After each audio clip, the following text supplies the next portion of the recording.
All right, all right. What's going on? What's up, man? Happy Thursday.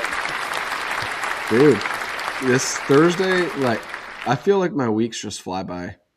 And Thursday's here, and it's like, holy smokes. We It's say it this time. every It's week. go time. I Yeah, I think know. so. We're way dialed up. Like the spring has sprung, the season's in, the snow's melting. I've got so much going on, business and personal. So the weeks just fly, but so much gets done between them. I've lived like two lifetimes since last Thursday.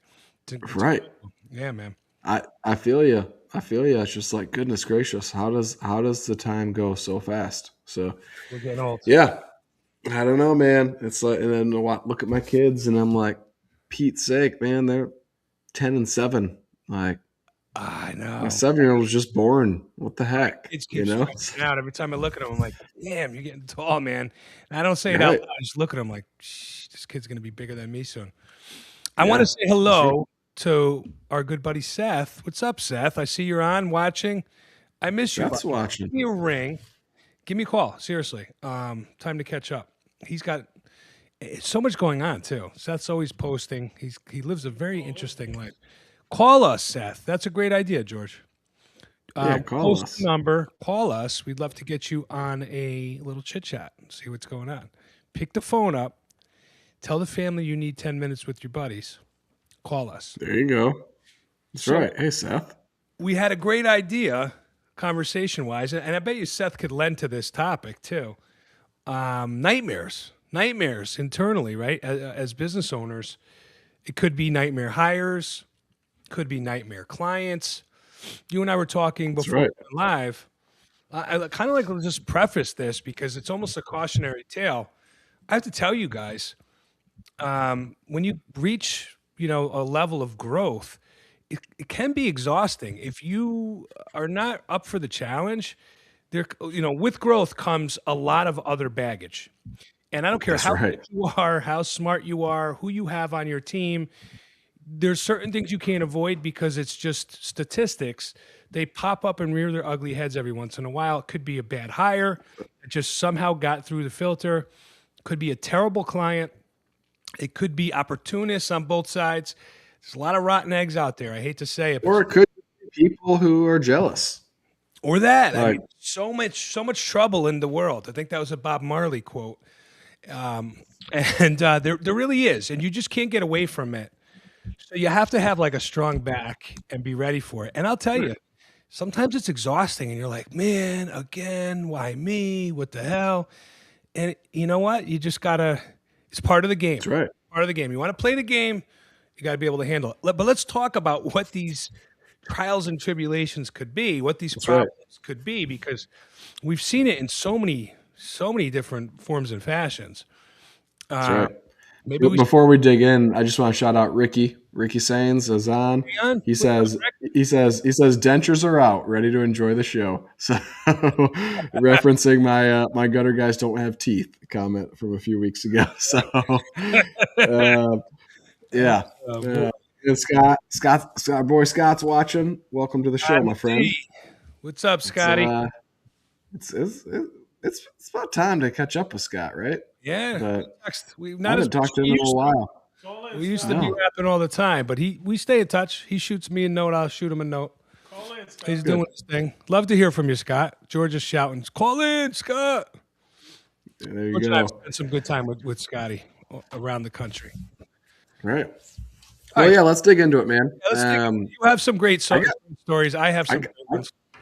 yeah, I got a story that it's fresh, just happened. And if you're friends with me on Facebook, maybe you saw it. I know you commented, Frank, It's but um, this is crazy. I mean, this is fraud, and like I literally have someone trying to commit fraud, like a former employee trying to commit fraud against my business. So I hired this person back in September, and they came on, and we hired them for a phone savage position. All right, they're just I like outbound the title. dialing. That's it. What's that? I like the title. Phone Yeah, set. that's right. Phone savage. They're literally just making outbound calls all day long to old estimates, to rainy day leads from canvassing, Rehash. to inquiries, like, and then rehashing stuff, right? So got paid a $50 bonus for setting up a second appointment, right? But then also, if they closed a deal, they got paid commission on that, as well as a base salary, right? So set up for this person to make 2-3 grand a week. All right, was kind of our It's a hero job. right. It's a hero job, and hired this person. I'll just say she. All right, it'll be easier. Oh, is it? Is it she?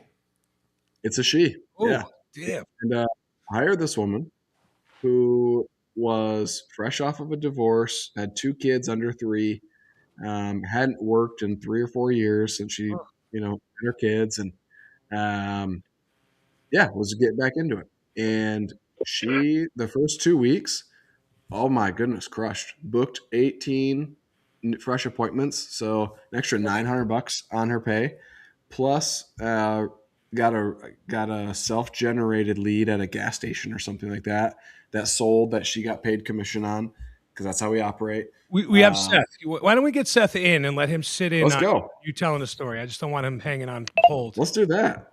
What's Seth, up, how the Seth? heck are you, man? Oh, I'm doing okay.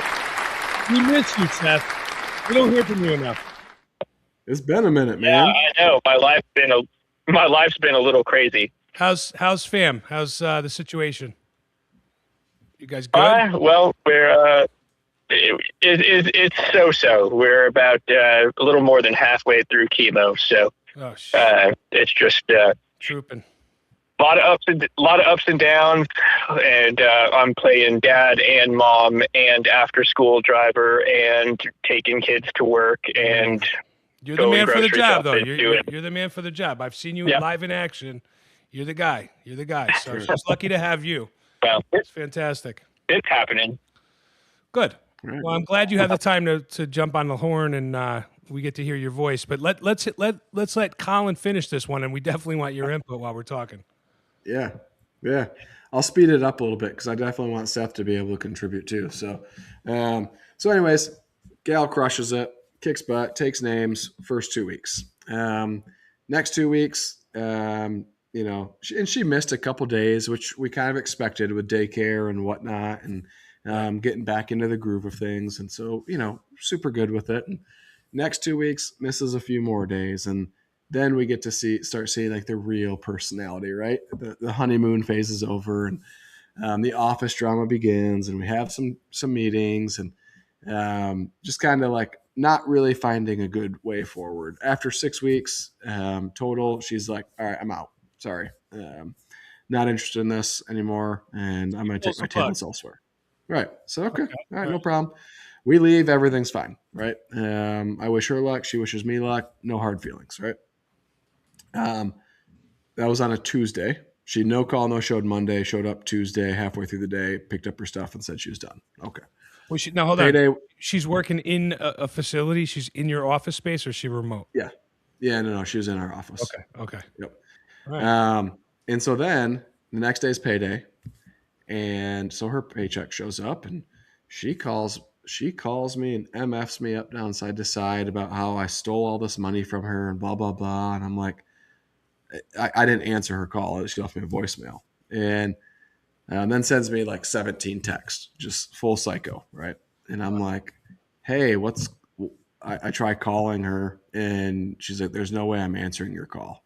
Okay, well, your paycheck is proper. I don't know what you want me to tell you. Like, it's all there. Everything that you told me is there. Anyways, so she decides to build this profile of me, right? So she's got this Google, I don't know, document where she has like 460 screenshots in it. What? And these are pictures, screenshots, whatever, of different DBAs, LLCs, Facebook pages that I own. What? Yeah. Like, and then like, I don't get it. What's just like I a no idea. collage of like what you're up to on the internet? I have no idea. I think it was all a play to try. She literally, so she does all of this. She says I'm like a part owner of Field Pulse, and like so with Gutter Launch we have partners that we refer things to, and so those like she's screenshotting those articles where it says we've partnered with this company and whatnot. and she genuinely thought I was a partner of these multi hundreds of $1 million companies, right? And I'm just like, you're crazy.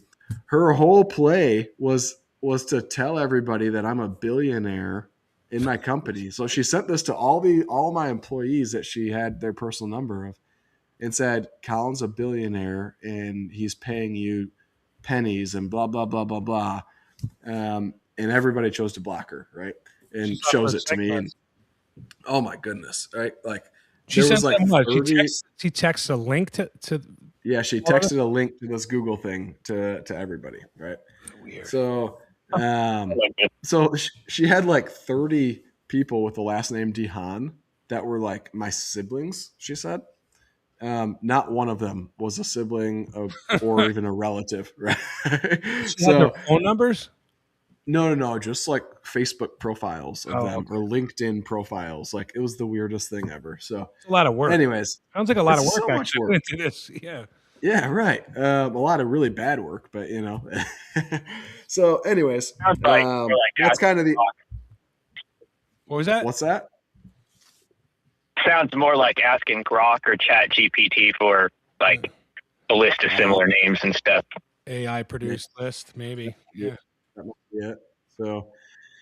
So, anyways, I don't think anything of it, right? Whatever. She says, I'm going to sue you and blah, blah, blah. You owe me 8,000, 7,000 some odd dollars in commissions. And I'm like, I don't know where this comes from. Like, but Where okay. did she come from in the first place? She Someone know her? was unemployed for the last 3 or 4 years, but she applied on She knew Indeed. you. She found you. Yeah. Yep. Okay. Yep. She's done this And before. interviewed right? great, Is there any did awesome.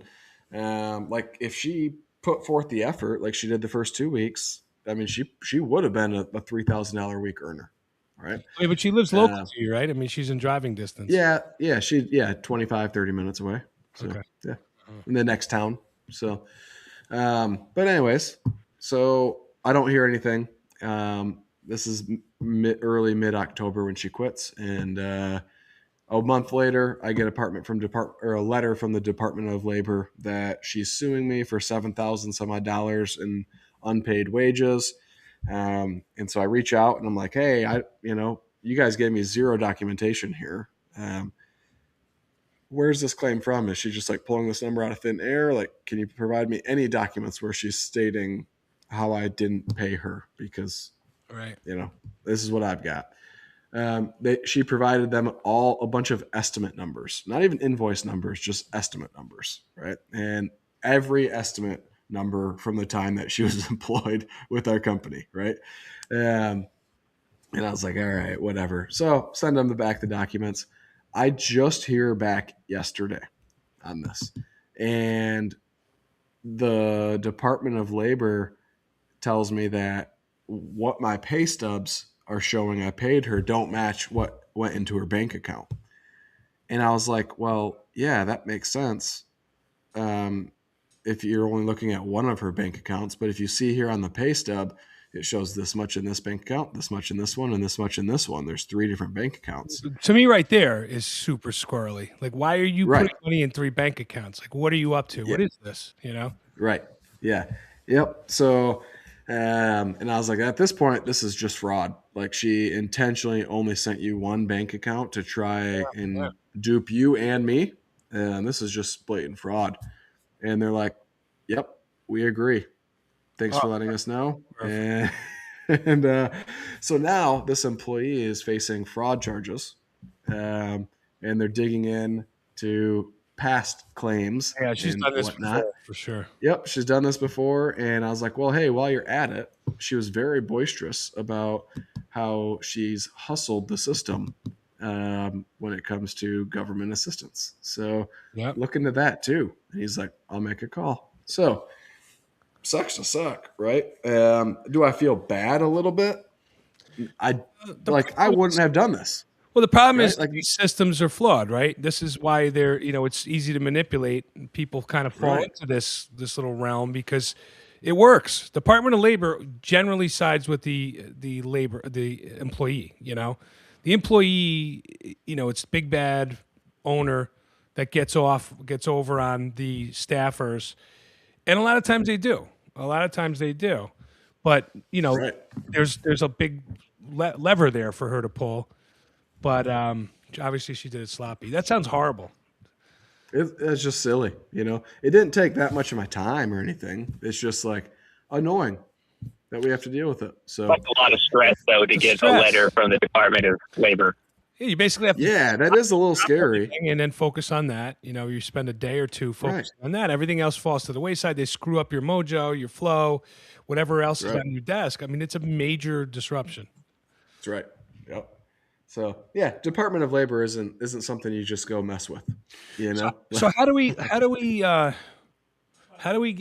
solve that? In the future, it's like, what do we put in place? What's the stopgap to keep that from happening? Yeah. Well, I did learn something in all of this. So I had her on a salary, and I just like Googled if somebody's on a salary and they just like don't show up to work, do you still owe them that salary? And it was pretty gray. I found counters to both in multiple different states, and so there was 3 days in question where she had like no call, no showed, or just didn't show up to work or did nothing for work. She's dead to rights. Yeah, and so I was like, so I didn't. 3 strikes rule with the DOL usually. Right. But Yeah. they want you So I didn't pay her those 3 days. And I said that in the very first thing, like the very first email I sent. I said, hey, if I owe her for those 3 days, I will gladly pay that. That's the least of my concerns. If I messed up, if I didn't read the law proper, like this is by no means my expertise. Right. And they did say, yeah, you do owe her that. And I was like, okay, well, cool. Since you brought all this up, I actually realized we somehow messed up and paid her an extra $1,000 the next pay period. So when she returns that money, just have her take that $300 off of it. What a clown. So, I know you're short on time. You what say you on this topic? I've had my fair share of nightmares, but to one of Colin's points right at the end, when he, questions whether or not he feels bad about this, I had to take a customer to court once, and I won and everything, and I completely ruined their credit. They lost the house that they were in and all kinds of stuff. Like it was wild. And I had to go talk to a bunch of people because I felt bad. And they're like, look, these people are committing fraud. Like you're taking care of yourself by going through the channels and addressing these things. Like it's not on you that other people commit fraud. Yeah. Right. This is true. Yeah. Well, and Seth, like there's no way that your one gutter job or whatever caused them to lose everything. All right. They were playing with fire already. Right. Usually, exactly. Castles made of sand, It's usually a whole right. menagerie. Yep. What did they owe you? They burned you for a couple grand on a gutter job, or was it a bigger project? Yeah. It was small. It was like, I want to say it was less than $2,000, but they had, it came out in the court that they had never intended to pay. Wow. And they admitted this? Yeah. And they lost the refinance loan that they had that they were using to do all the home renovations. And then their bank dropped them. Oh, that's it. It's over at that point. Blacklist. It was the fallout was really, really big from it. And it was, I felt bad for a long time because I'm like, this is, at the time, $2,000 for me, let's say, was like a huge amount of money. I still don't just let people walk away with $2,000 right now, but it seems really trivial for someone to lose a house over. But I'm not the one who called the company and intended to get something for free. And then you were just a cherry on the cupcake. I mean, they already had the whole cupcake baked at this point, Yes. You just kind of you put the spotlight on them. Yeah. The only other thing I wanted to add before I got to get out of here and get back to dinner is I've had employee nightmares before, and something that you just never think about when you're going into business, at least when you're a tradesman who's starting your own business, let's say like I am. I never thought that so much of the business would be managing people. That just never crossed my mind. It's the majority of it. People, yes, people, and I'm good with customers. Customers have really, for the most part, not bothered me, but employees are extremely difficult. The best employees are the ones that can make decisions on their own. And the hardest people to work with are people that can make decisions on their own. There's this really fine line, and it's a very difficult thing to do. And if there's any small guys out there who have employees for the first time or something, and they're like freaking out, it's not just you. This is managing people. Yeah. It's a bear. Very hard. It does get easier. I will say it does get easier. It's there's a learning curve. A lot of it is your own naivete in the beginning because you just don't know how to handle a lot of it. The hard situations. Nobody who trains us to do this. We don't get the schooling for this. So you go on your instincts, right? You go on human nature, and the problem is things happen. There's people that are master manipulators or opportunists. They get into these situations and get you in a pickle, and you don't know how to handle these things. And so you have to go through. I found that I had to trip down the street, step in every pothole, break every damn ankle on my body a few times, and then go, okay, I don't want to do that anymore. I know where the potholes are. I'm just going to navigate around them. But until I blindly walked down the street and found every pothole with my feet, I couldn't learn to navigate around them. Now it's much easier. My staff is, cherished. They are all great people. They're just, the ones that I'm not going to say the ones that aren't. There's maybe one or two that has little quirks, like not a great communicator, will not show up to work and not tell anybody. But we have the rest of the team, even silently, knows that that's a possibility, and the work goes on without that individual, and we all just kind of look at each other and go, and so you kind of, and then that person never gets promoted. You just never get promoted. Keep showing up. Exactly. I'll pay you for that day's work. Like, it's fine. You're good 9 out of 10 times. But everybody else is getting promoted and winning Employee of the Month, and, getting goodies and attaboys and pats on the back and, gift cards and stuff. And there you are sitting there. You get to eat the cake that we just bought for the other guy. But, you never get the cake to bring home. Like, that sucks as a human. I feel bad for that person, actually. But anyway, I digress. Well, one of the things that I also had to learn in these types of scenarios is if you have a guy, let's say, who is often a problem, it's very easy to, as the business owner, as the guy planning stuff, think, I can't lose this guy. I need to keep this guy. I have to keep doing this, and I just have to deal with it. We had one situation where my manager was like, this guy has to go. This guy has to go. And I'm like, no, we need that guy. He's like, no, I need to fire this guy. And I was like, I just can't do it. Anyway, some time goes by. The guy ends up leaving on his own accord, and the crew got better. Yeah, like, that's it. That's what happens. A problem less. What?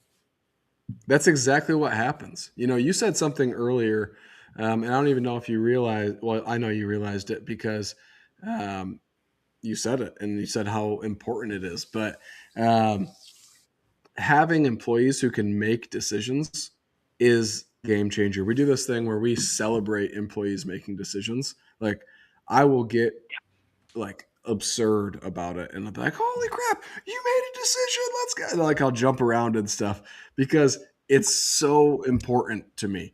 If every decision has to funnel through me, I want to rip my eyeballs out and my ears off and every piece of facial hair. Like, I despise when my employees come to me for stupid questions, right? Like, just take care of it, Right. right? Like, Well, I mean, I it's not don't us to have you empower them to here. understand that they can make those decisions.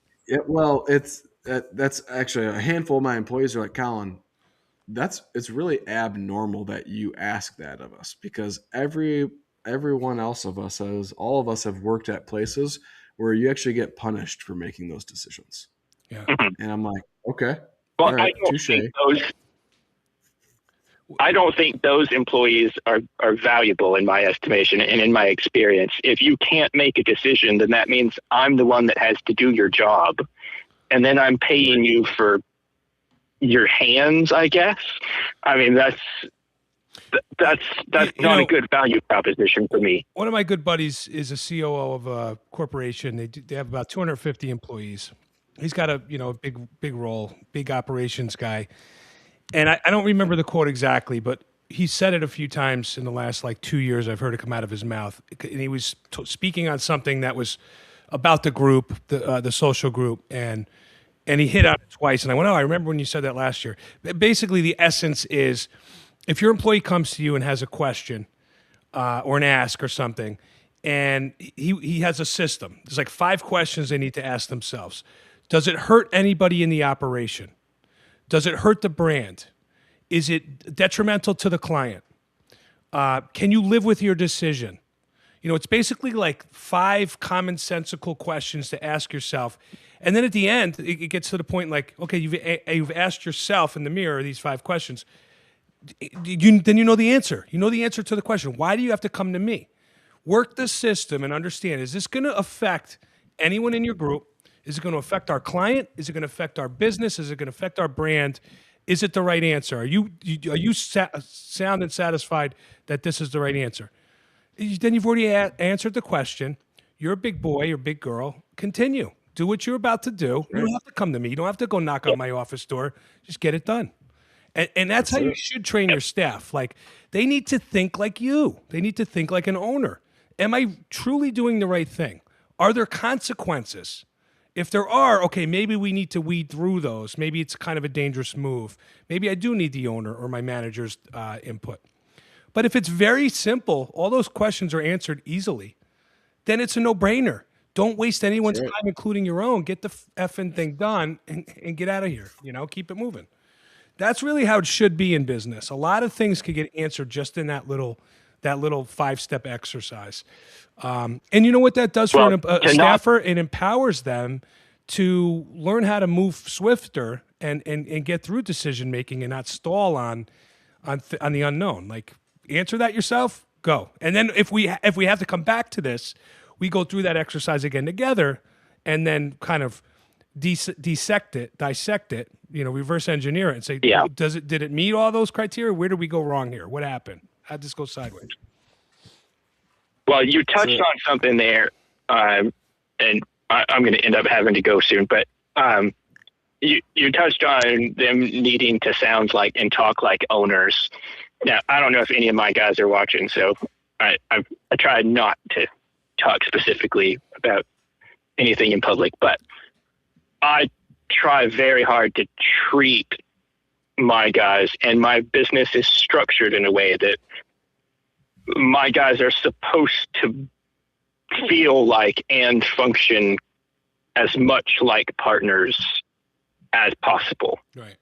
That's right. You have to have incentive to act like an owner. None of my guys have the stress that I go to bed with at night, so they're rarely going to make the same decision that I make, which is a frustration for me, but I have to remember that they don't go to bed with the same stress at night. Right. They also don't have the opportunity that you do, right? So yes, but I do. My top 3 guys are in the 93rd, 92nd, and 80-something percentile for wage earners in Texas. So, like, I try to make sure that the job is worth the weight that I'm putting on them. Right. So, I mean, sure. look, that's the best way to manage is not. I don't like to micromanage. Like even now, I'm about to start training one of my guys as a salesperson in a high. I don't want to say stress, but like it's a key integral part of the business. It's on the drainage side, the tickets are large. You know, he can make or break things, but I'm not going to micromanage him through it. I'm going to lead by example, show him in the field, like for days and days and days and days, you know, ride-alongs, just shut up and watch. Just watch what I do, and then I'll dissect it in the truck when we get in the truck. You see what I did there. You see how I talked about this. You see my angle, well, you know, how I started the conversation, where I led it. You know, I'll do it that way. Then it's you know, it's kind of 30,000 feet. You know, I'm watching you. That also, like, you know, in strong software, all these little things that you need to have to kind of give the guys the right tools and implements to get the job done. But you got to let people grow and kind of fill their own shoes and flex, especially in a management or sales role where you can't be worked like a puppet. You have to have the ability to, you know, let the ideas flow, and you know, you need to be a good communicator. Speak with the clients and let it go your way, all knowing what the end goal is. We're going to get the sale. We're going to get the job. We're going to get the job done the right way. We're going to design, build. Everything's going to go the right way. That's my thinking. And a lot of people like to as chop the it up owner- and McDonald's it up and make it, you know, systematic heavily. And I think that's a no-no.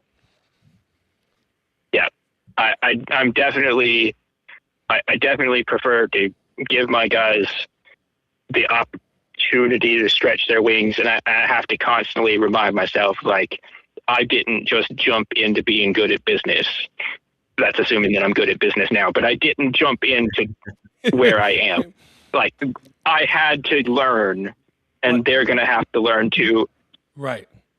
Look, here's the other way to look at this too. I'm left-handed, right? So, and I'm cognizant of this all the time that I'm left-handed.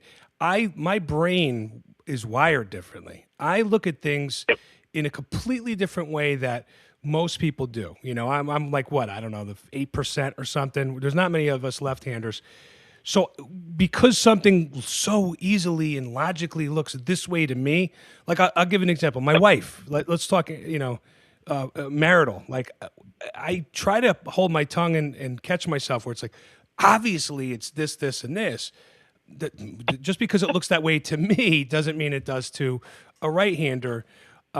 So even same thing internally. I think what's most important is what's the end goal? What are we trying to achieve on both sides of the coin? What does the company need to win? How does the company need to win? How does the client need to win? Do you have your own strategy to get there?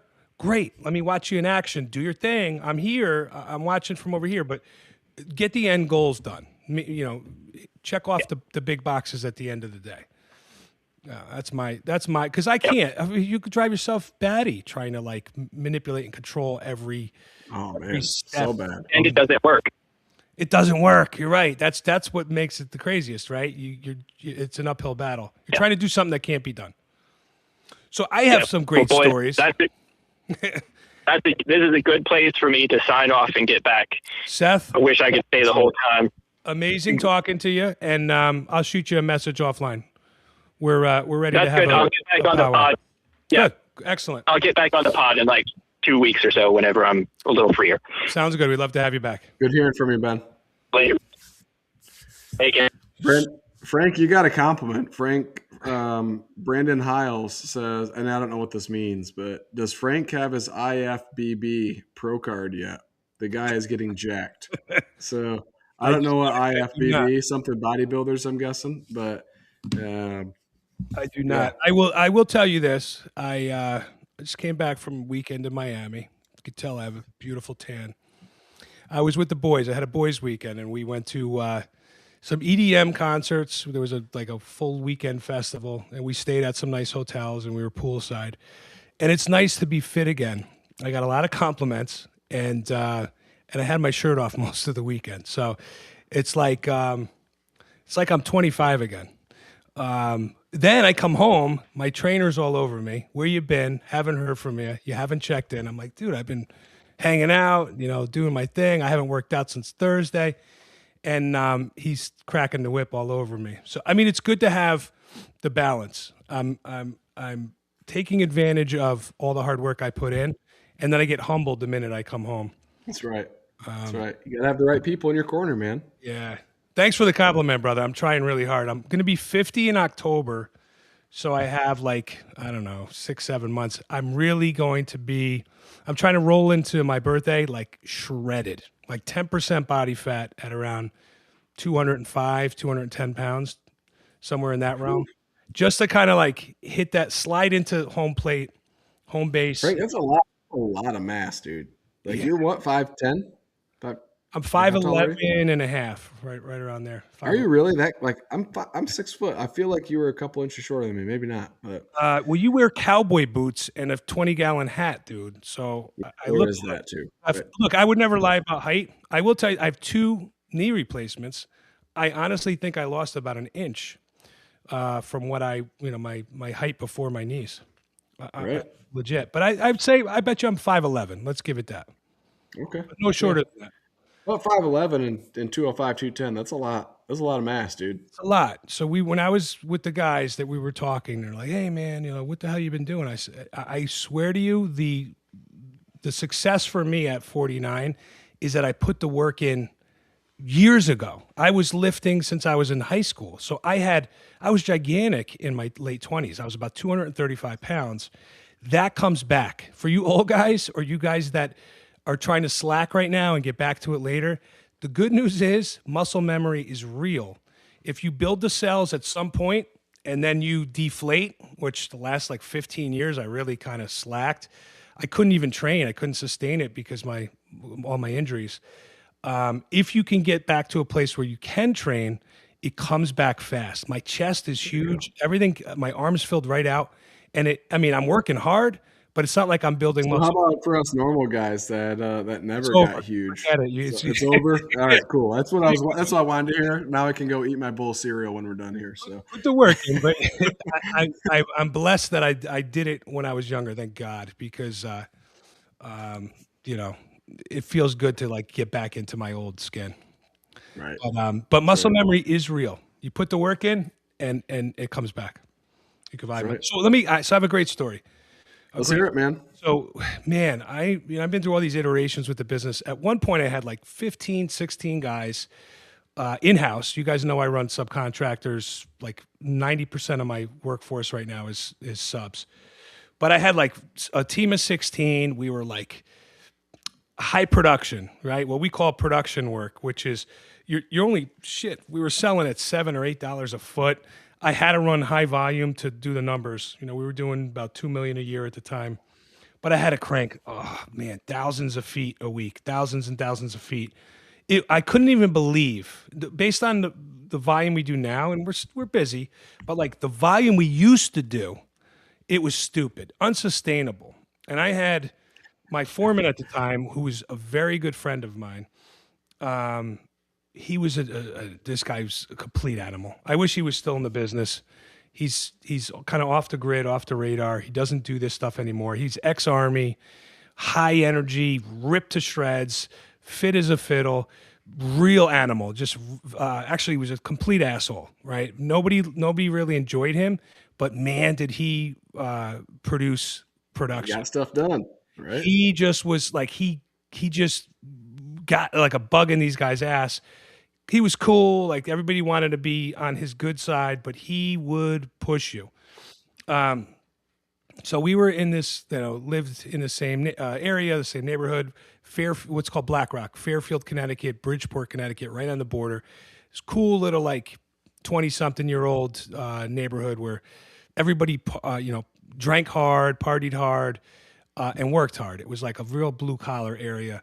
So he knew a lot of these guys. I'm running a company at this point, and we were taking off, and I was working 100-hour weeks. So I was really consumed running the business. I'd go home at night and be at my desk until like midnight. So I wasn't like at the bars with like these guys were.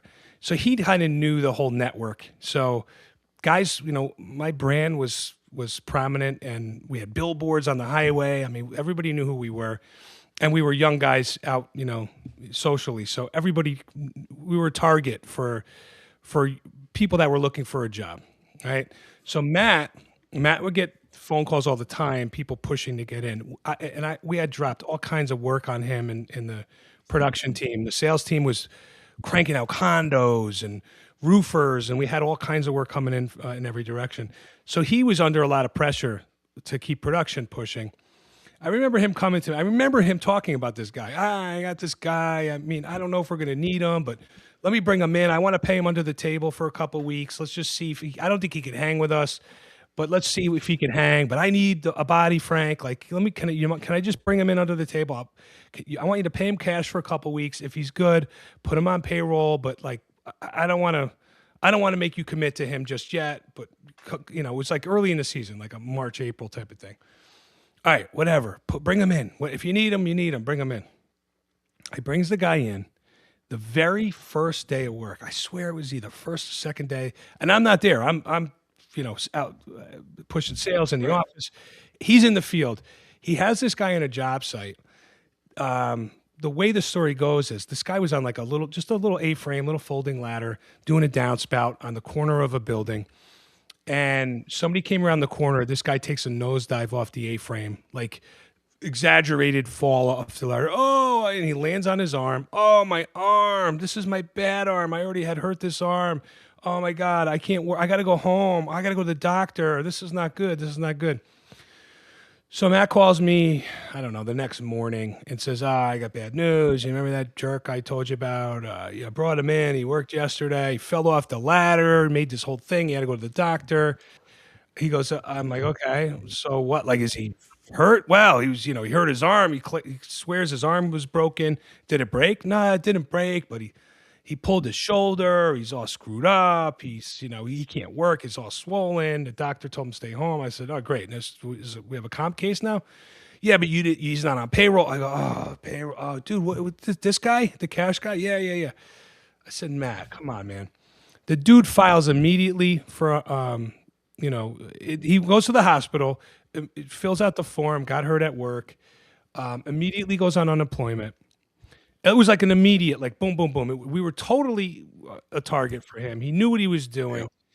Then, like a month later, it comes out. Matt's like, "Oh, buddy, I got bad news." I'm like, "What?" Well, the kid was out at the bar and he ha'd me and said, I screwed you, F you, F Frank, screw all you. I'm going to sue you guys. I'm like, sue us for what? He goes, I don't know. He goes, he just wanted a pill prescription. He's got an OxyContin problem. I go, this guy has an OxyContin problem and you're pushing me to hire him? Why the F would you do that to us, to me? Why would you? We're under pressure. You promised me he was better. He wasn't, he's on the up and up. He needs the job. I said, Matt, are you kidding me, man? I thought he was better than that. So the kid was like, not only did he immediately get the drugs, immediately got the drugs. This goes back like 15 years ago, right before they like really pulled the pills when the epidemic was exploding. They give him the pills. So now he's high as a kite. He's out at the bar. He's taunting Matt. I think he even texted him like, ha ha, like, I gotcha. Thanks for nothing. So he was like totally riding it. And I would get the monthly notice from the state of Connecticut, showing what I'm paying out and what this guy's getting. And you know how it works. Like, it's not for 1 day of work. Not even. Or half of it. It was just like, it all went this guy's way. So this went on for like, so then there was a lawsuit. He was suing. I don't even remember. It was so convoluted. I don't even, like, he didn't even have anything, but he had some claim and he was really pushing it. This goes on for like a year and a half, like maybe going on 2 years, just not ongoing, nonstop. And it makes you sick. These are one of those things where it piles up. You're getting letters in the mail, right? Every month it's State of Connecticut, Department of Labor, and his name is there. And you go, this fucking guy like totally got over on me. And I got to see this reminder every month with that number paying an experience rate. And I'm maxed out on experience rate because of this guy. I'm paying the full boat. which by the way, for you guys, you always expect you're going to pay full boat because you Right. do when you're it's a blue collar job. By the way, what we do is dangerous. Guys do get hurt. Guys die. Like you're paying the full experience rate. That's also another reason why you don't use in-house labor if you can help it, and you go to a dedicated subcontractor model. But anyway, so this goes on for a couple years. I get a call from Matt. He goes, "You're never going to believe this." I'm like, "What?" He's like, "You remember that the guy? Well, I forgot the guy's name." I was like, "Yeah. What about it?" He's like, "Well, he died." I said, "He died?" He goes, "Yeah, he overdosed. He died. He took too many pills. He's dead." I go, "Well," and then well, I guess that comp claims that's all done now. And he fell off the paperwork. That was it. No more comp claim for him. Oh my goodness. It was like surreal. Like, and then the callousness. Like, I just was like, "Oh, good for him."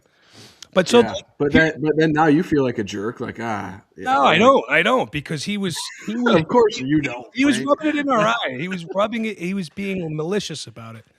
But here's the thing. This is the thing that most guys can't understand is as you grow and the business becomes really high profile, like when you're doing, 4 mil and you're a household name and you have, a couple million views on YouTube channel commercials that you run and everybody knows who you guys are. Your trucks you have 8 trucks zipping around the roads. Might as well put a big old bullseye. Yeah. So not only is it there's professional anglers everywhere. There's guys. I get calls from people that stalk me, stalk my company brand on social media. They follow me on Instagram. They follow me on Facebook. This sounds crazy. They're sliding into my DMs. Hey man, you're hiring. And I've had a multitude of guys, and I brought guys in. I've actually brought guys in that are fanboys and with all kinds of crazy stories. But so they're out there. There's also customers. Now, here's the scariest part. I live in a real high net worth area. There's very, very smart, intelligent wizards around here that, maybe they work in the insurance industry or they know how this game gets played. I've seen very successful business people execute on insurance claims. And by the way, guys, this is why insurance is getting wildly crazy and getting away from us on the premium costs, our monthly nut on to carry a policy, because it's so easy to angle and win on a claim. So there's homeowners that know the game. They won't get you today, but they'll have you do the work, and then they'll get a check in a year from now or 2 years from now to the tune of 50,000. Yeah, that's like the magic number, 30 to 50.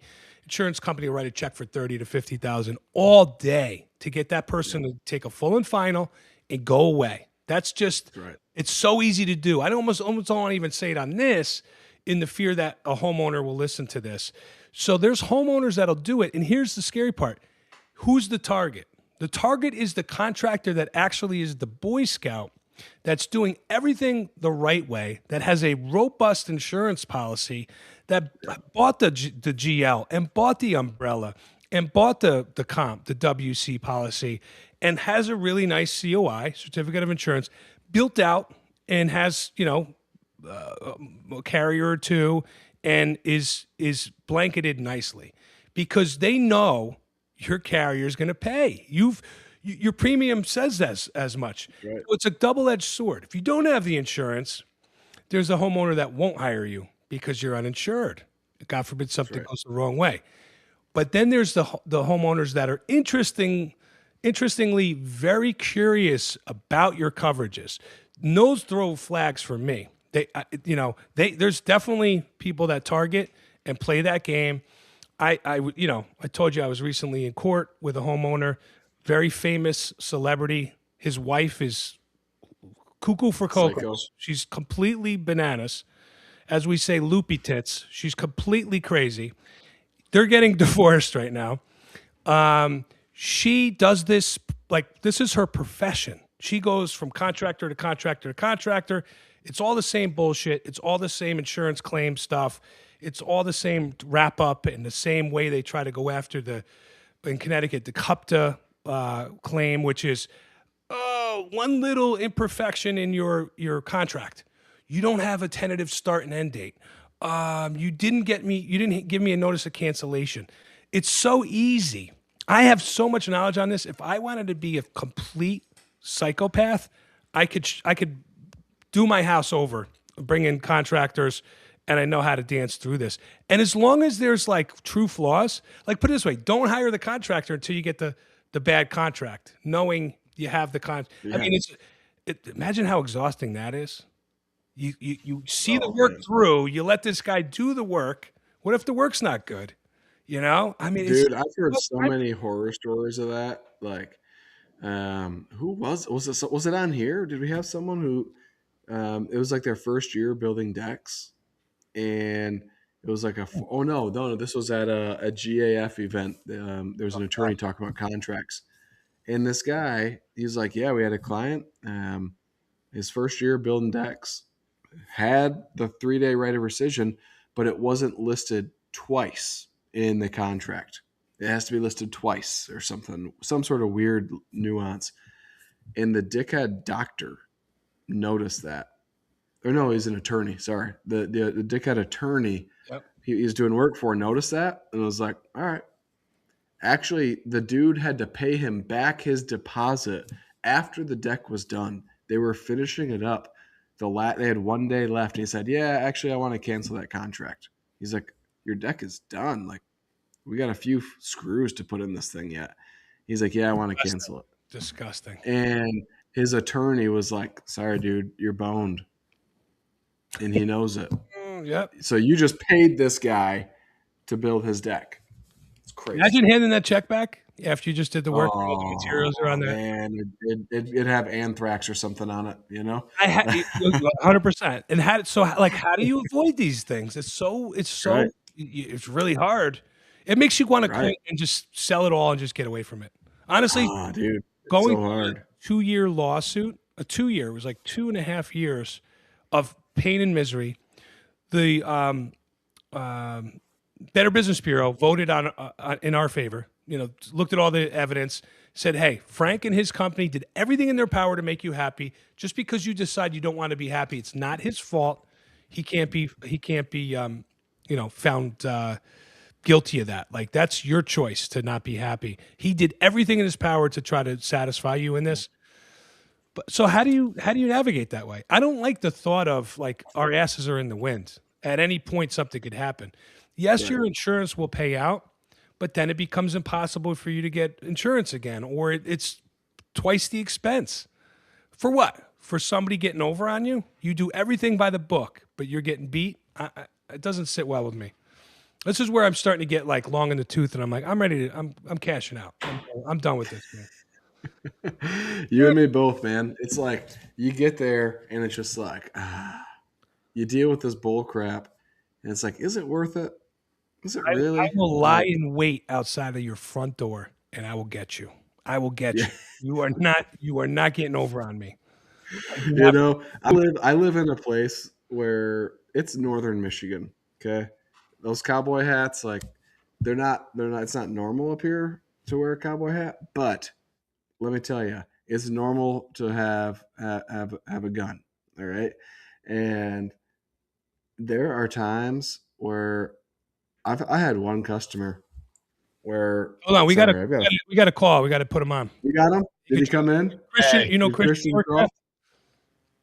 Hey, what's happening? What's up, Christian? How you doing, brother? Good. I haven't talked to you in a while. I think, yeah, this is my first time. All you guys that don't know, Christian's a former MMA fighter, right? You were UFC? Oh, yeah. I fought in the UFC at one time, yeah. That's my guy. Yeah. Good to hear from you, brother. There we go. What's on your mind? So maybe, hold on, I'm going to get off of the that part. Can you hear me like loud and clear right here? Yes. Yeah, you're good. Yeah, all right, sweet. So yeah, I was driving the other day, and I stopped off, ate some lunch, and I read Colin's thing about the person that was working for you. I guess they were supposed to do some right. They were what were they doing? SEO or something? Or Oh no, they're making outbound calls. Was it? Yeah. Sales. okay, yeah, mine. So I joined I'm trying to like relate, like identify and like not compare. Mine has everything to do with you know Dude, compare away. I, Compare away. It's fine.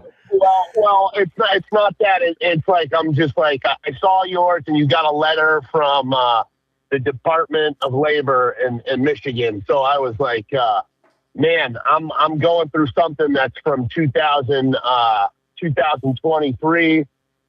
Basically, I joined the gutter growth group. That's where I met, that's where I met Frank. And like, by the way, he's like, I could go on for days with how much you've turned me on to. I'm in the process of learning like the drainage game, because that's just like that's just like such a big deal, man. Like like I'm only solving like a little bit of the problem. But anyway, I don't want to get like sidetracked.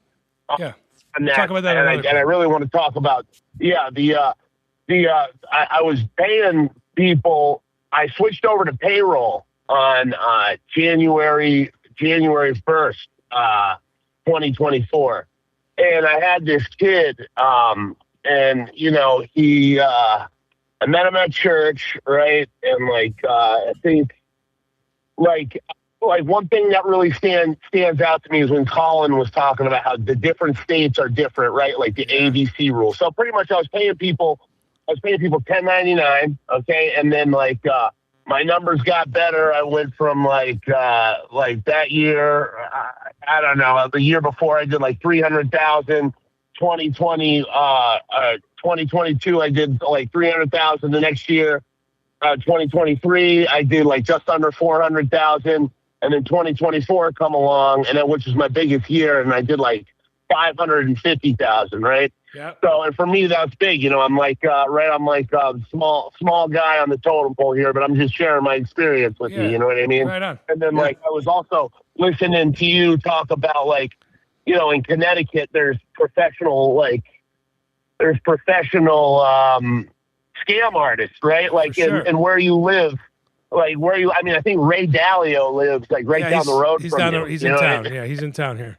yeah, that's crazy. Peter Schiff lives right in that area too. And I live just a little east of. I live a little east of Frank. I live on Cape Cod, and it's some of the people there's a lot of wealthy places around here, but they're not year-round people. They're people that come down from the city. There's actually a lot of Connecticut people that have homes here. People have houses. So it's like it's a wealthy place, just like it is in Michigan too. Michigan's crazy, you know what I mean? Like with all the stuff that's been going on there the past few years, and that really stood out to me. I was paying people 1099, okay, and this one kid, he had some trouble like with the law, right? And he had an ankle bracelet on because he had some sort of dispute with like the mother of his kid or something like that, and a kidnapping thing. But it's not like he stole some other person's kid. It was his kid, but he took him. So anyway, I was giving this kid like a chance, right? And long the story is I think he was on mass benefit and double state dipping. assistance. Yeah, but with the complaint that's being filed against me, man, that's got nothing to do. I can't even bring that up. Now, this guy gave me an EIN number because he had some sort of business. I guess, he had an EIN number. Come to find out, the EIN number was fake. Okay, so I switched over to payroll. January 1st, 2024. He doesn't sign the papers, and I know it's like, hey, Christian, this is on you for not forcing the kid to sign the papers or essentially sidelining him until he signed the papers, right? And in the beginning, when he came up with me in March, okay, I was giving him, I said, to live here on the Cape, you need like $1,500, right? And then, later find out as I go on payroll, to pay somebody $1,500, it really costs $2,200, and then they bring home $1,100, right? Depending on what they claim. Okay. Right. So once again, new territory for me. I was trying to graduate, and I've never met anybody. Maybe you guys know people that just start a business. They start off and they're doing everything like the right way, right? You kind of graduate into, like, I didn't have a website. Does that exist ever? Like, is there such a thing as doing business the right way? Well, that's why we have a podcast, Christian, is because there's no help for this. Right. Exactly. And like, after joining the gutter growth, whether you guys have, who's got problems with who or whatever. I like getting as much information as I can. And I've actually been like, focusing on my mental health. We'd be curious to know, how did it it go with gutter growth for you? So I was a complete novice, man. I was good at going out there and selling gutter jobs and then doing them, right? And then getting the people, getting the systems rolling and stuff like that. It helped me a lot, but I needed 3 months of it to realize that I needed to go back all the way to the beginning and practice just the pure basics before I had any business spending the 3 months that I paid for got me enough knowledge to bow out of gutter growth, practice business, and start over kind of doing it the right way, which me switching over to payroll in January 1st, 2024, that's what I did, right? So, those winter months, especially just doing gutters, it can get it can dry up a little bit. Like it gets real busy here in like September, September, October, November, December. It's slammed all the way up till Christmas. There's a little bit left over, whether you didn't finish or get to it right that week between Christmas and New Year's. And then it seems like it starts to pick up again back at the end of January. So, like I said, I at the beginning when I met this kid, it was 2023, okay? In March, I paid him half cash, half checks, okay? So this is also the kind of kid that would let 4 weeks of checks pile up. Right. And then cash them all at one time. What's he claiming? He was an employee and you didn't pay him rent the right way? Yeah, that's what it boils down to in the claim. You know what I mean? He's saying that. Well, let me just tell you, he probably has a case, and it's very convoluted and hard to even understand half the time on this. But here's the thing: like, he does have a case if you treat him in a certain way, or you give him orders in a certain way, or you put a shirt on his back, or you give him a vehicle, or you put him, you pick him up every day. They make this claim that you're treating him like an employee, a subcontractor. Obviously should have their own insurance. That's the biggest hurdle in most of these relationships is if you bring in somebody and you 1099 them. I know a lot of highly successful general contractors or roofers that operate as GCs. They front load the insurance. They'll just drop $4,000 and get them a GL policy and a workers' comp ghost policy because it's only one or two guys, and then they pay for it outright so that they're legit. What's called paper contracting, and then they'll take that money back slowly from them. That's hard to do. The thing that they'll breach you for, and I could be found guilty of it too right now, is I tell these guys where to go every day. I do treat them like an employee in that sense. Like, you're working for me every day. I have to give you directives. I have to tell you where to go and what time to be there. That in of itself, I can't do. I can't tell you what time to be there. It's so stupid. Here's what it comes down to. The trust, the relationship. Do you value the relationship with me being the GC? If you do, you're never gonna go blow a whistle. Why would you blow a whistle on yourself? Because that opportunity is so good for you too. If I am kind of herky jerky and I'm giving you some weird, vibes, and I'm hot cold, or I'm paying you and then I'm telling you I can't pay you for a couple of weeks. If I'm jerking you around, these guys get pissed off, and I get that. The relationship with me and my subs is, this is us. Guess what? You don't have to sell. You don't have to market. You don't have to advertise. You don't have to letter vehicles. You don't have to worry about a fucking thing. You don't have to go buy materials. All you need to do is bring your skills and your own set of tools, show up at the job. I'll probably buy you tools every couple weeks anyway. You're going to use some of my equipment. You get there, you knock the jobs out. My job is everything else. I make it so easy for you. Do you like that relationship? Because a lot of guys do. And if they do, why would they ever blow the whistle on that? And then that means I have to rise up. My team here has to keep my subs happy. So it's constant communication, trying to make it as easy on them as possible, making sure the materials are on the job. If it's a roofing job, make sure everything's drop shipped. They're not waiting on dumpsters. I'm not making it a shit show for them. It's not easy to do. But 1099 versus W2, man, I mean, the government's upside down. The state governments are upside down with how they deem this is supposed to go.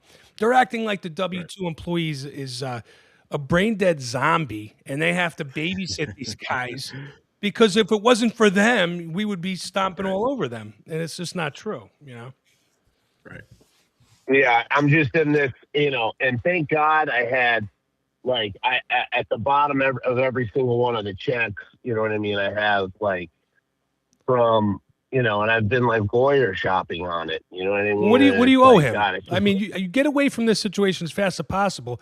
If that means writing a And check I know to do it, just get him the fuck out of here. Get him paid and learn your lesson. He got a state lawyer, and he's he's claiming broke, dude. He said they sent me a demand letter, and he's first at the beginning of his complaint. They've got it all wrong. It says 2022, and then it talks about 2022, 2024, and then it says from 2023, which is actually true, till 2024. Right. He wants $100,000, and then he would settle for $70,000. Yeah, so I have to get a lawyer. He's saying that he worked a bunch of overtime. No, carve out $15,000, which sucks, and say, "Here's what you'll fucking settle for. Here's $15,000. Take this, sign this full and final. Get the fuck out of my life, and I don't ever see you again. You won your $15,000. Now kick rocks. I mean, he'll take it. He'll take the 15. Trust me. He's got to pay for this attorney too. So it's like." No, it's a free attorney. Even better then. He'll actually put the money in his pocket. That's a good deal. That's a good deal. And I saw your post, Colin, and I just I was gonna say something on there publicly, but in and all the stuff it says don't talk about anything publicly, so I just didn't want to go down that road or anything like that. But I'm glad to be it's his whole thing is bullshit, dude. I took care of the kid. I gave him one of the trucks to take home. You know what I mean? No good deal. Those are the ones that always hurt the most, man. It's the low blows and the ones you help out the most. That's it. For you guys at home that are on the handouts, screw you. You guys, we spoil you. The more I spoil, the more I get shit thrown back in my face. It's terrible. Yeah. It's too bad for the good guys. It makes it tough for the good guys who are fighting the good fight, who are standout employees, because the owners are resistant to really throwing down because he's like, oh, well, how bad is this going to hurt? And and I'm going to throw this out there, and I hate even saying it. I love the Lord myself, but I've been burned more by Christians than anybody else. Isn't that the way? It's the way. It's a Christian thing. It's just the people that you expect the most from. Yeah, maybe it's that. But I mean, I've had them steal six figures. I've had them everything. It looks like that call dropped. Christian, George said the call dropped. Buddy, good to hear from you. We definitely want you back on here. Message me. We got to catch up anyway. I'll help you on the drainage stuff. Colin and Colin, I mean, and I'm not going to tell somebody else's story, but I mean, I have this billionaire. This guy's a billionaire that was almost bought my company, my companies 7 years ago. Man, time flies. Maybe it's more like 5 years ago. And our bond was, again, he's a high-profile billionaire in the state of Connecticut. He gets a ton of attention. His businesses do. He employs a few thousand people. He's a stud on paper. He's also an Eagle Scout, right? And laugh if you want, but It's important to you, man. it's very important to me. I'm an Eagle Scout out of Greenwich, Connecticut. To me, when it's Oh, this billionaire. Okay, I know who you're talking about now. yeah. Okay. So to me, when it's Eagle Scout to Eagle Scout and we're doing something on a business level, it's an unspoken, I expect the utmost extreme loyalty and dedication to whatever it is we're doing. The last thing I'm going to think is you're going to hurt me. You're going to screw me. And this guy screwed me bad in a few ways. And now Colin came to me. In fact, I owe him a call. We didn't finish our conversation. Or he wants my attorney's name. An associate of Colin's just got screwed by the same guy. The same guy. He hurt him pretty bad too. He hurt him far worse than I got hurt. But this guy gets away with it. So back to scammers on all these different levels, right? Now we're talking about super high profile business owner gets written up in Forbes and Inc. magazine, and this guy is untouchable. And he's an Eagle Scout, right? He's the best of the best. He wraps that whole Eagle Scout stuff into his pitch, his sales pitch. His salespeople use it at the homes. This guy's he owns a massive dealer network, 550 dealers internationally. He has his own division here in Connecticut, and they go door to door. I compete with them. My businesses compete with them. In their sales pitch is how the owner is an Eagle Scout and lives by this code and this ethics, this high standard of life. He wraps it into his whole mantra. He's got it in his business office. You can't get away from it. And then he goes around and screws people. Just goes out of it. It's almost like the insurance scam, right? He goes out of his way to rip people's eyelids off and just completely pick their pockets. It's disgusting. It's disgusting. It's gross. So this is the way, So, right? The point of this is as you scale and as you grow a big business that has all of this exposure, what comes along with that is hurt and pain and bad people. And they're always going to be there. I don't care who you are. You have to deal with these people. You either have to safeguard your business and your family against these people. You have to learn how to punch them in the fucking face and make them bleed and make them hurt. Or you have to get really strong attorneys on your side. I have all those levels. I'm not afraid to swing and knock teeth out. And I mean that. I don't mean that physically. I mean, nothing makes me happier than that. But I'm talking about figuratively, right? Like you come around my business, you're gonna feel my. Frank, you and I handle things very different. Don't get me wrong. I would love nothing more than to wasn't Jesus a boxer? knock some Come on, wasn't Jesus didn't he scrap a little bit? I don't know about that one. He's a carpenter. We know that, but Swing a ball, peen he hammer. could throw some tables, throw some tables around and stuff. But there's nothing like the thoughts go. At the end of the day, I'm a dude, right? Like the thoughts go through my head. If I ever see this guy, I'm going to do this, right? Blah blah blah, right? And but I wouldn't, right? And at the end of the day, what I end up doing is, we just had a guy on, right? And them fellas, he's paid tons of money, have done nothing but just talk crap about me, right? So it's like, but they have no reason to. I've never said anything bad about them. I don't need to get into the drama stuff, right? So I just let it go. All right, keep talking. I don't care. Eventually, like, this is it. Homeboy, he just sees my post and he's like, yeah, I don't hate you.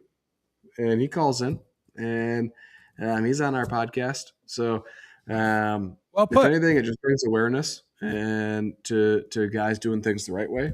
And when does a legal budget come into play? Let's talk about that. Like, at what scale does all of a sudden you need to set aside 1% for legal? Yeah. I'll tell you, I probably spend 50 to 60 grand a year, like all things considered, for whatever we're doing, whether it's making moves and scaling, or like right now I'm creating a C Corp. I'm racking up a bill. Last year I was defending us, on a bogus claim.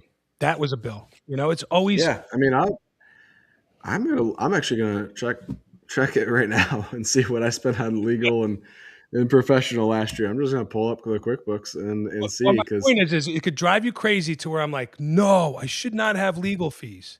But honestly, what I'm saying is you need them. it's a necessary You evil. 100% need It's them. got to be I something mean, you a couple of years ago, I restructured my whole life with trust and holding companies and all that, and that cost me $250,000 in 1 year, right? Wow. But now, yeah, I way overpaid for it, right? Like I You bought did. You did. into the wrong guy and whatever, but it is what it is at the end of the day. But yeah, I mean, I'm pulling it up now. I just want to see what I paid in legal last year, and but yeah, there needs to be there. You need to set stuff aside at the end of the day. So, Like you all right, cannot run just raw dogging it anymore, right? and we've Um, gone late here. I guess the takeaway is this: you don't have to spend what Colin spent. You don't have to spend what I spent. But get in the habit. Start understanding that you're going to need to spend. You're going to have to pay for attorneys, right, and so get in the habit. Get ready. Find the right people for the right things, because you don't want to learn the hard way. You don't want to be chasing behind this. At some point, your exposure level is so high. Same reason why your insurance goes through the roof when you start making bigger dollars, because you're exposed and they know it. They look at your revenue. They just want to say, "Oh, how much do you make?" Because now we know the probability of you having a loss, having a claim against you. Somebody's going to That's come right. and look for $200,000 one of these days because you're doing 5 million, 6 million. Like Yep, you're going to have losses. It's part of the formula. And that's so it. don't be alarmed when it does, and be ready to prepare thyself. So step one, and we've talked about this, and I don't want to drag this out. I'm going to say this quick, and we should probably wrap. It's getting late. It is pretty darn late One already, is, isn't it? do you have is your contract legally binding in the state you live in the county you live in? And number two, I don't care what state you're in. Do you have general terms and conditions that were written by attorneys and that That's right. make sense to cover your ass? If you don't have that, find the money to hire somebody to do that. That's very, very critical. Um, I just looked it up in one way exteriors. It was just over 52 is what it was, but that's just in one way. That's not the You? gutter launch stuff. Yeah, you There's some such a gutter launch baby. stuff Why too. so little? Oh. Yeah, right. Yeah. What was that Um, skip? Oh, let me see here. Oh, I gotta check how last many year. jobs Sorry, you have, man? but yeah, I mean that's the reality of it, right? You gotta hedge some bets that way. It's gonna be there. You're gonna have to deal with it. It sucks. Um, I still get butterflies and stomach problems from it. It's very hard to tolerate when you're like, I right. don't want to call the attorney and hire him again and tell him I have the next case I got to do. Yeah, not for $400 or $500 an hour, man. It sucks, right? But another $9,000 there, so a little over 60K spent last All year. right. To So me, guys, that if you're at that 4 mil mark, we're trying to push to 6 mil this year. 60 grand in legal, like a normal year, 100 grand, because there's always something cooking. yep, Not the craziest. It just sucks. right. It sucks when you look at the P&L and you're like, I could have had that in my pocket. It's a, Yeah. it's a, I mean, it's I a just stepping threatened Angie's. Like, stone. hey, you know what? Maybe I need to stick my attorney on this Yeah, thing, good for you. Good for right? you. It is Are what they it is. harassing you or what? No, no, no, no. Her Sorry. Angie's, we signed up with them, and it's just been absolute garbage. I We've never got a would call have center, that with a 200 and call and I took the bait, man. Oh, we changed, and we got sued, and we had to make all these changes, and here it is, and this is so much better now. slimiest ever. Get this. It was $1,000 a month is what they wanted us to commit to. $1,000 a month for however many leads that was. Baby stuff. And I was like, I don't know. I don't want to pay $1,000 a month to test it, like and be locked in for a year. And they're like, tell you what, we'll do this deal for you. It's $700. We'll knock $300 off per month if you lock in for the year. And I was like, all right. And they were saying like 12 to 15 leads for that 700. And I was like, all right, you know what? Fine. We'll give it a whirl. Right. We're set up. We got the call center. Frank, the first 4 months, we got 57 leads from them. Okay. Not bad. All right. Not bad. Acceptable. Except for the fact that we have a call center. We triple dial 3 times a day for the first 3 days to hold these people. And then we triple dial once every other day, or Like a once every Facebook day page. for them too. Facebook's the same It's way. ridiculous. Garbage. It's the same way. All right. So we get 57 leads. We booked 5. 5 booked into appointments. Right. And we got 3 or 4 duplicates, the same person. I can't not tell you how many were like, yeah, I got that job done like 6 to 12 months ago. Wow. Like, so they were just sending us old leads, right? So we put together a whole spreadsheet and how many times we called and texted and voicemail and all this stuff, right? We didn't get in touch with 57% of them. So they were just bad leads, right?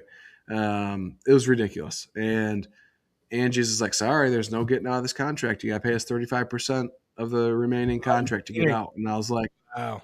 nah, like your contract, you guys didn't uphold your end of the bargain on this. So actually it's null and void. Sorry, like, we'll send it to collections and whatnot. I go, cool. You can send it to collections.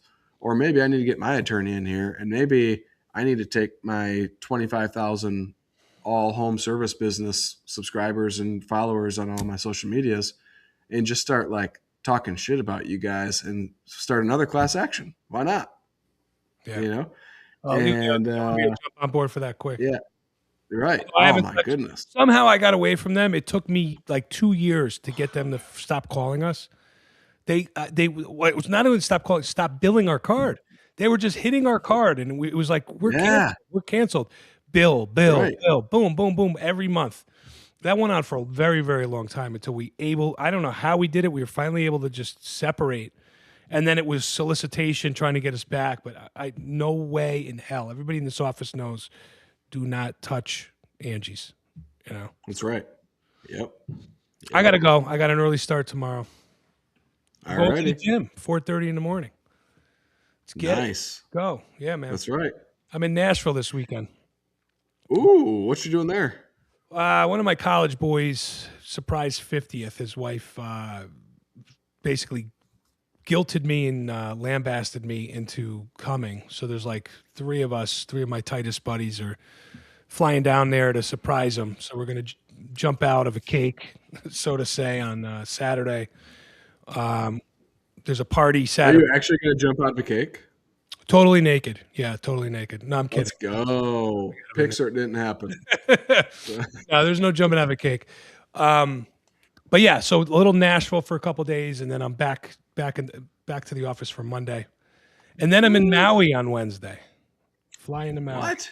Yeah, 2 So weeks. are we not on next week then? We're not on, but Kyle, we invited Kyle. They were doing spring break, and they were like deliberating That's on where they're right. going. My wife's like, if you guys want to get to Hawaii, we'll put you up for a couple days. So they're spending 4 days, 5 days with us. Woo. Yep. So we're gonna try to jump on Thursday from there while we're together. Okay. We're gonna be shooting a lot of content. So let's do something fun. We're gonna be 6 hours behind, so we'll figure that out. But it's probably even easier. So not this next Thursday, but the following? Correct. Okay. Sweet. We'll talk long in advance. I'll keep you posted. Sounds good.